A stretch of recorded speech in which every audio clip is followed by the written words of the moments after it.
Today let's talk a little bit about the idea of writing a song. The whole process of writing a song is like any other type of writing. It is a process. You don't just come out of the chute with a finished song or a finished essay or a finished poem or anything else. Usually it goes through several steps and several rewrites and all of that sort of thing. A song typically starts with either an idea for a melody or a lyric.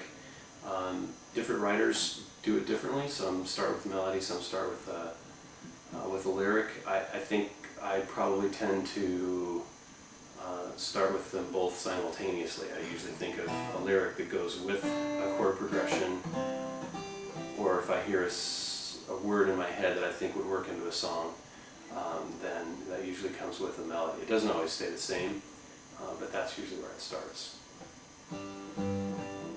It'd be great if every song started with inspiration.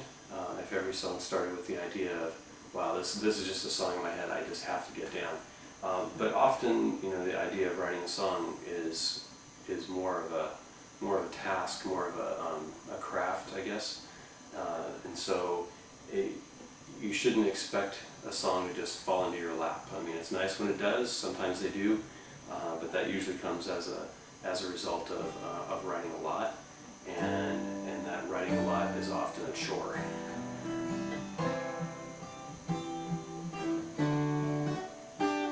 A good place to start looking for ideas for songs is just to listen.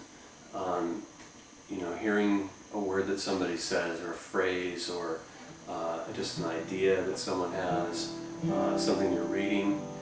Those are really good places to start for inspirations for songs. And also, just look around. Just be observant. Things that you see, whether it be in nature or observing about people, things like that. Those often are the best places for songs to start, because they connect with something that's real that other people can relate to as well. Okay, one place that songs can start is with just playing your instrument. I usually pick up my guitar and just maybe play a chord progression that I like.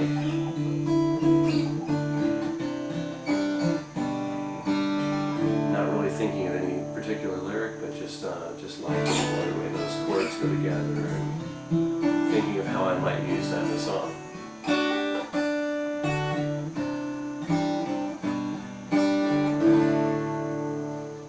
One way to get over the writer's block that I experience as a songwriter who plays guitar is sometimes just to pick up a different guitar and try something different with another guitar. I heard one songwriter say that each guitar has a certain number of songs in it, and sometimes when you just pick up another guitar, you can find one of those songs that you wouldn't have found playing the instrument that you typically play. So I thought that was a pretty good idea, and so that's probably why I have several guitars, and that seems to work. Sometimes some songs have come as a result of playing a different guitar. I'll even switch to electric. Typically I play acoustic and write on acoustic, but every once in a while I'll switch to electric guitar and try to write something there as well. If you play a different instrument, a piano or some other instrument as well, then obviously that's another way to start a song as well. You may not end up playing that instrument when you perform it, but it's a good place to keep that inspiration flowing for ideas for new songs.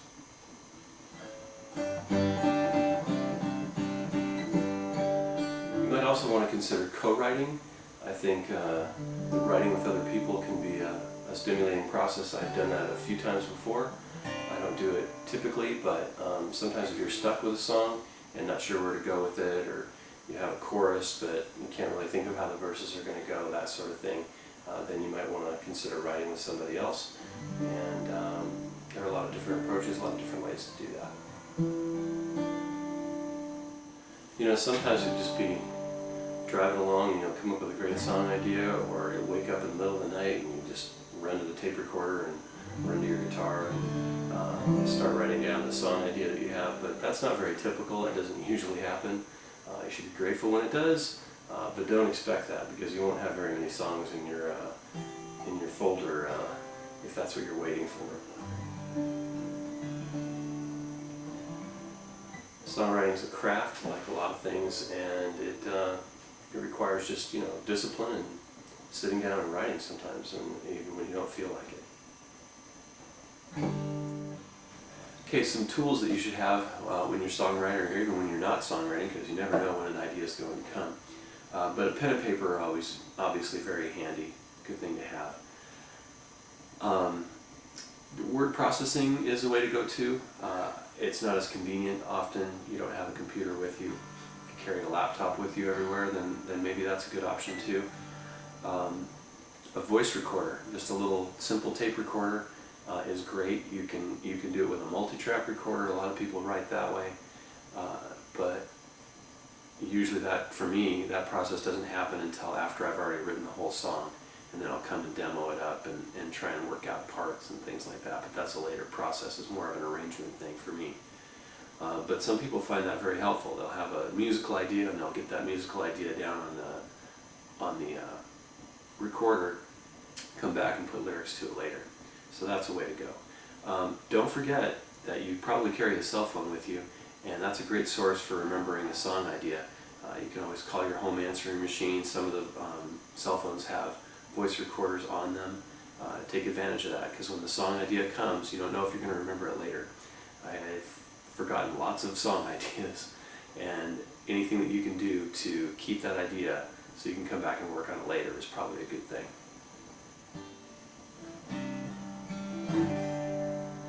Songs typically just start with a seed of an idea, just a starting point really, either a word or a phrase, or maybe just a little melody for a chorus or something like that. It's a good idea to write down everything that you come up with, every little idea that you might have in that process. Don't think that you can't write it down because it's not great. Write it down anyway.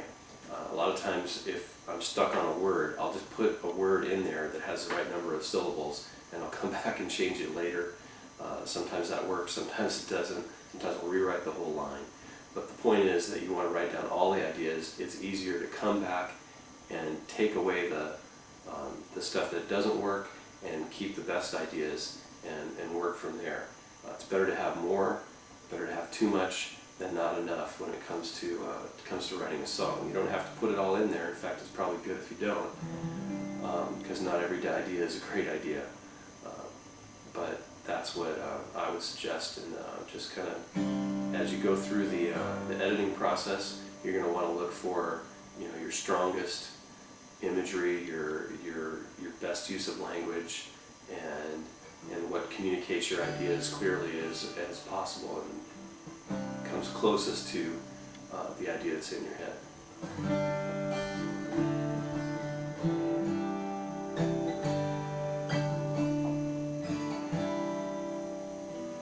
Most songs today follow the format of verse, chorus, or A-B, and they'll sometimes throw a bridge in after a couple of verses and choruses if it starts to get a little too repetitive, just to kind of change things up and make it interesting. That's a typical format of most songs that you'll hear today, and most songs that are written today. You don't have to stick to that. There certainly is room for creativity, but typically that's what you'd want most of your songs to, the structure that you want most of your songs to follow, because that's what people are used to hearing. If you're too avant-garde, then you might lose your audience, and that's not usually why we write songs. So.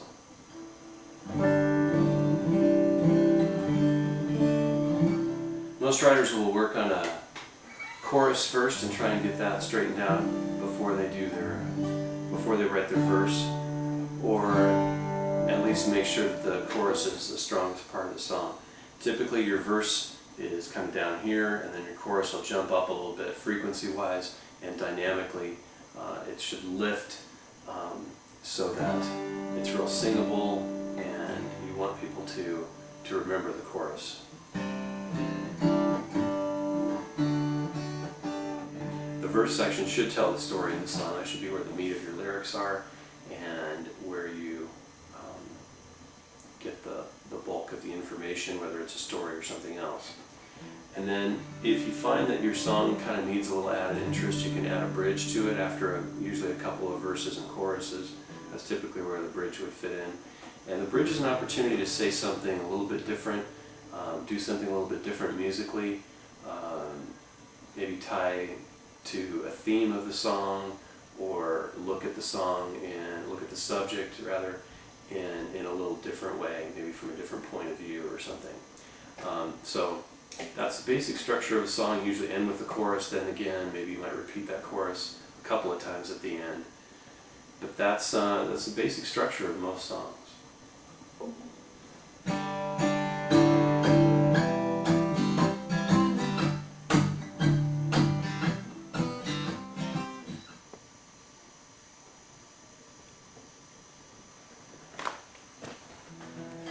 Okay, so I thought I'd walk you through a song I wrote a while ago, maybe a couple of years ago. The song is called Josephine, and that name actually, it was the seed of the idea that started the song. It's actually my great aunt's name. She was an interesting lady, and I liked the name. It sounded old-fashioned. I didn't really want to write a song about her per se, but I did want to write a song that included that name because I just felt it really sang well. Just kind of rolled off the tongue, and the first melody idea I had with that was Josephine, Josephine.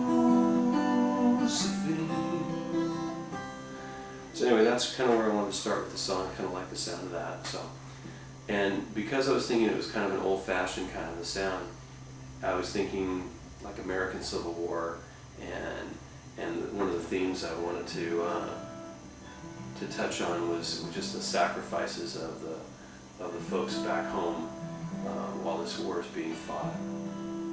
So the first idea for the chorus I had was this: Josephine,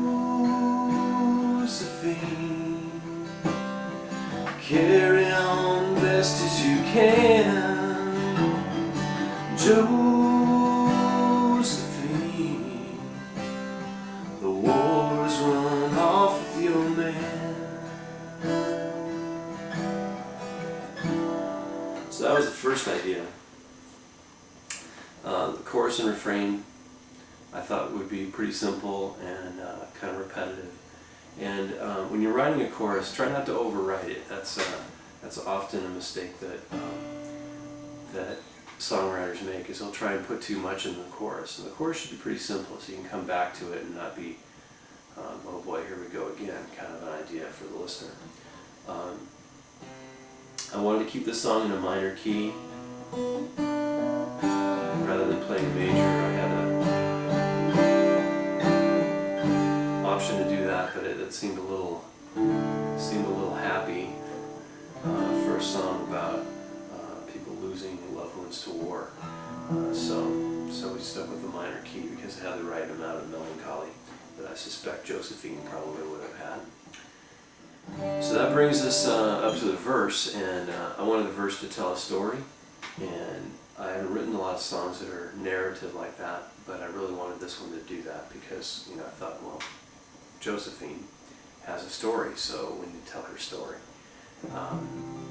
So I had a beginning of the story, but I wasn't really sure what the full story was yet, but I wanted to start writing and figured I could go after that. Was it just yesterday that it first felt the baby moving you? Was it early this morning he kissed you goodbye in the dark?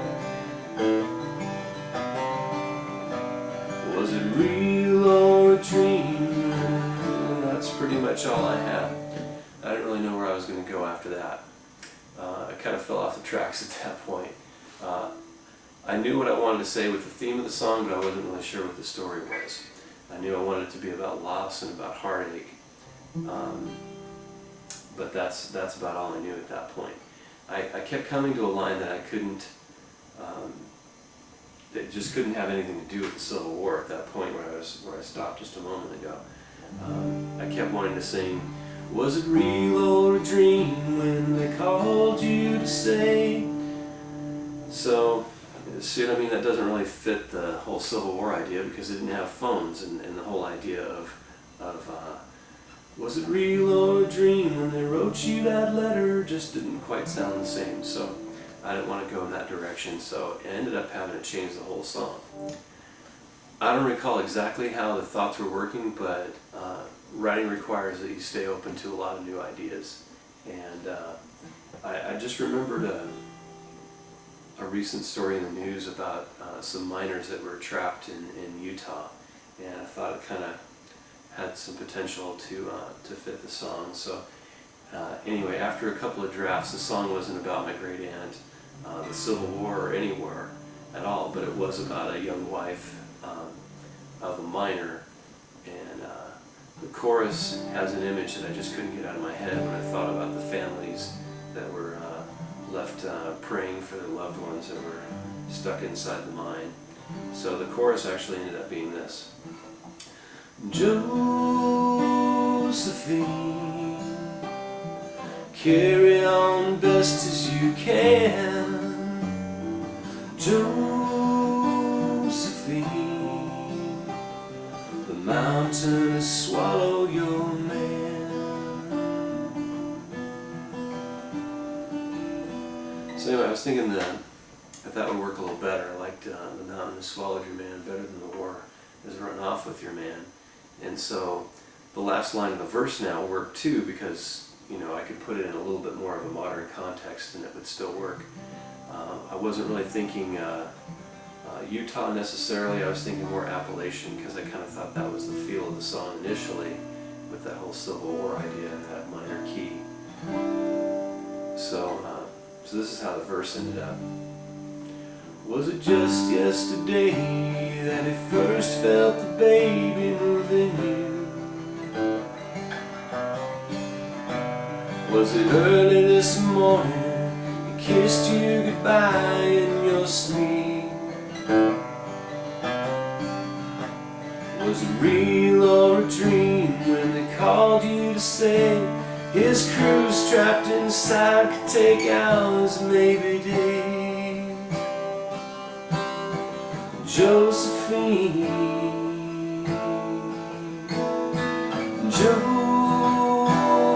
Josephine, carry on best as you can. Josephine, the mountain has swallowed your man. Josephine, this ain't at all what you planned. Josephine, and what will you do without him? What will you do without him? What will you do? Josephine.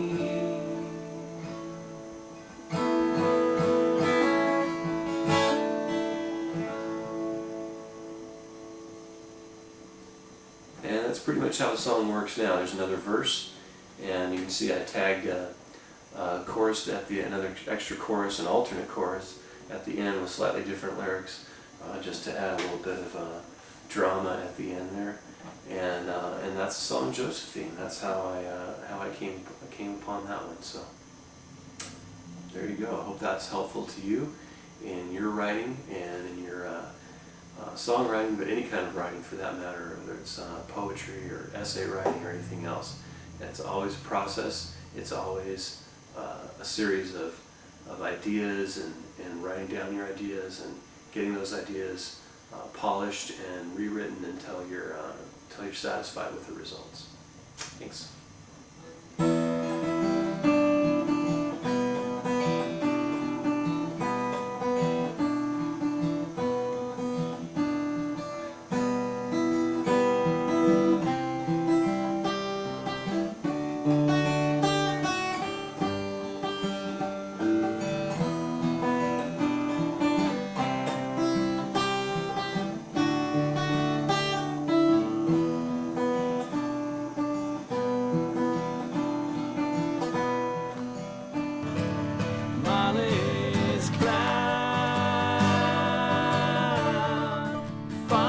Around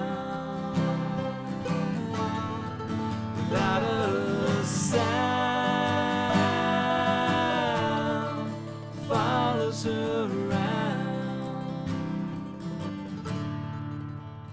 Mark Duvall. Today I'm going to tell you about boring English stuff that nobody really cares about. I'm going to tell you anyway because it's a requirement for the class I'm taking to get my master's degree.